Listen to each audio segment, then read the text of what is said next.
Okay, so we've got every other weaver except for the very last ones on the end here tucked in to the third one up. Okay, so as you can see, this looks kind of rough on the bottom. Again, you can go ahead and cut these close, or you can leave them however you choose to finish. But if you want to be nice and neat, you can cut these close. These aren't lifting up like that.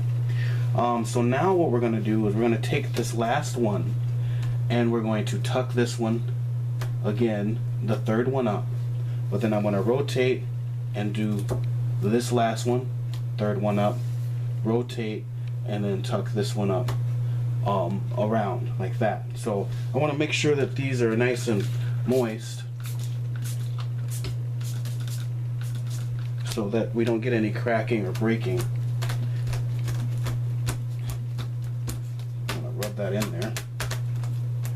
Okay, so I want to make sure that this is nice and okay. So what I want to do is take this one here, fold this one up, and then this would be the third one up. That's on this side that's hanging out.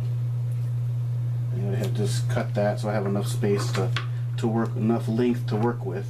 Okay, and then I want to take this and then take my tool, kind of raise this up a little bit, make sure I have enough to tuck underneath.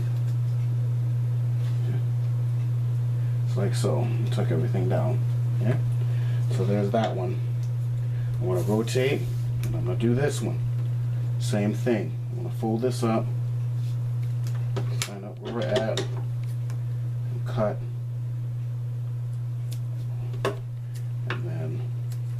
Just give me a wedge that helps drive this underneath the weavers. And just fold that up like that. And sometimes you can go underneath the another one because it will be hidden. This one just tucked underneath this third one, the very tip. So I may not have to snip that. So on and so forth all the way around.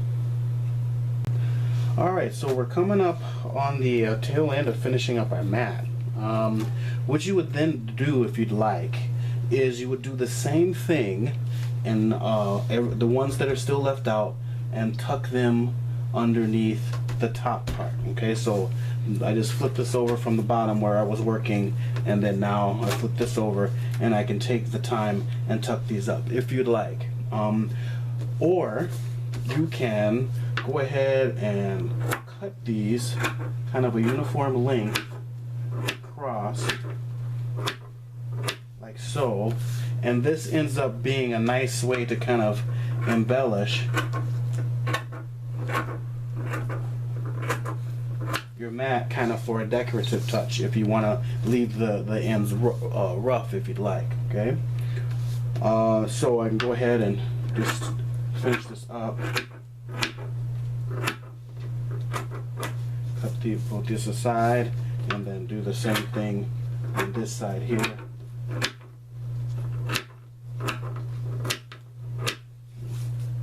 And so again, you can go ahead and let this dry flat. You can probably put a book on top of it, a heavy book, or a cutting board with some weight on it, and let this dry nice and flat, and you'd have a nice finished piece just as is.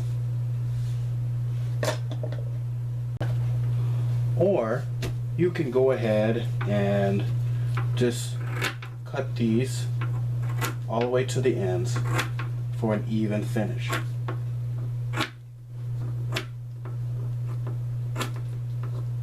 Like so. And you have a nice clean woven mat.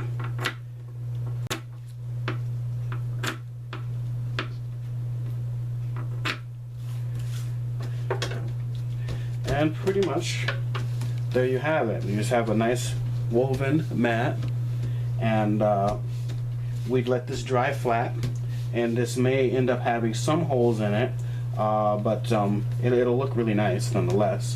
You could make this quite large, and you'd have some placemats for the dinner table. This can, like I said, can be a decorative setting for something you want to display, or a vase.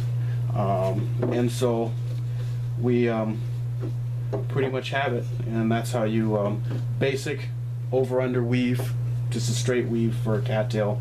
Nothing too extravagant, but it's, if you want to work with cattail, this is a good start.